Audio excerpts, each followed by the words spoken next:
It is said that wherever ShreeRamchritmaanas is being read, the Sri Hanuman is always present. Sri Hanuman is that dedicated servant of Prabhu Shri Ram. He deems it an honor and a privilege to tell the world that I am the servant of Prabhu Shri Ram. And whatever he does, whatever he thinks, whatever he eats, whatever he does, it is in the name of Prabhu Shri Ram. So we invite him formally to be present here and to give us his blessings as we try to unfold the message of ShreeRamchritmaanas. Aiye Hanuman Viraniye Katha kahu mati anusar Prema sahit gadi dharu Pradhariye Pavan Kumar Siyavar Ramachandra ji ki jai Sharanam Shankar Hari Om. Come Hanuman, I am about to recite Sri Ram's Katha as far as my knowledge permits me. Please come, take a blessed seat amongst us, be seated within the lotus of our hearts, and let your divine energy radiate within this hall, in the hearts and minds of all of us. Cleanse our mind of all its greed and lust and anger and hatred, Lord.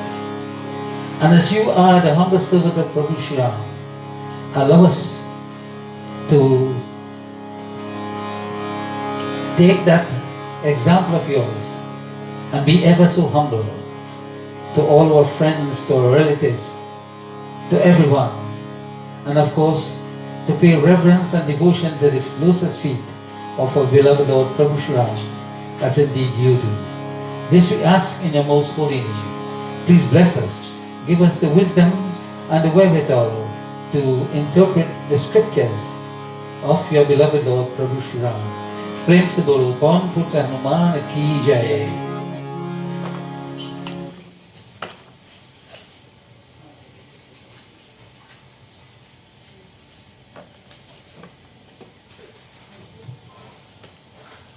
So my message this evening is taken from the final chapter of ShreeRamchritmaanas called Uttar Kand.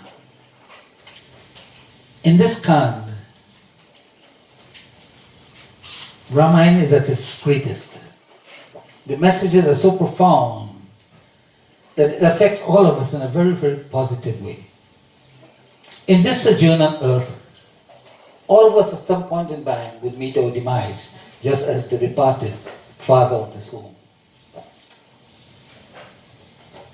And in the sojourn in this life, we need to give our best. So at the end, when this time comes, we will be able to meet it without difficulty. And we will be able to cause this to be our final birth, so that we can attain oneness with the divine. We can attain liberation. Sri Ram himself, in this lesson, gives the pathway for all of us. He talks about the saints and the unsaintly. This evening, we are going to look at some of the qualities of this unsaintly, qualities that we don't want to imbibe, but which we must be aware of so that we can walk the straight path. So, in his companionship are his brothers, Bharat, Lakshman, Shatrughan, and of course, Sri Hanuman. And the question was asked by Bharat. He says, my Lord, you pay special reverence to the saintly people, those who tread your pathway. What are the characteristics that are there so that you can know that these people are treading your pathway? And conversely, what are those characteristics which tell us that some people are not following the pathway, that they what they call asadhu, or the unsaintly, or the asant. So, before I begin, I want to give you one thing that he said about the wicked people. He's saying that the wicked people, they are covered by this disease, so to speak. They don't want to see anybody in possession of anything. When they see people possess anything, they become very disturbed in mind. When they see people making progress in life, they become very disturbed in mind. They want to see anybody else progress. They maintain a very selfish attitude. He said this is a characteristic that we should not develop. We should become selfless. He says they are so concerned about making people unhappy. He said that just as you wear clothing in order to protect yourself or to make yourself look beautiful, their clothing is covetousness. They are covered by that. Their clothing is being lecherous. That is the bed that they lie on. That is the kind of people that we don't want to become.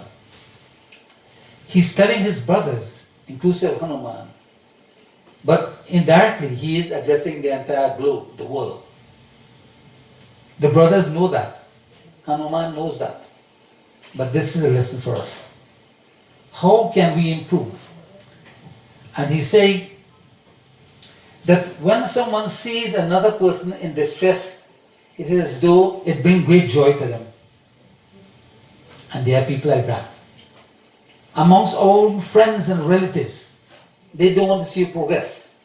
And the moment they see you progress, they become sick. Tulsidass is saying here that they are devoted to their own selfish interests.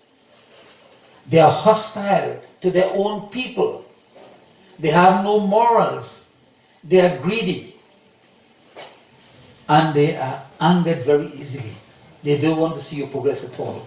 And they say when you progress, they get what they call jaraya. Jaraya. You know what jaraya? That kind of fever that you begin to tremble. All that because you are progressing. So I want to begin from this point. Tulsidass sings in this chaupai and tells us about this age, what is happening.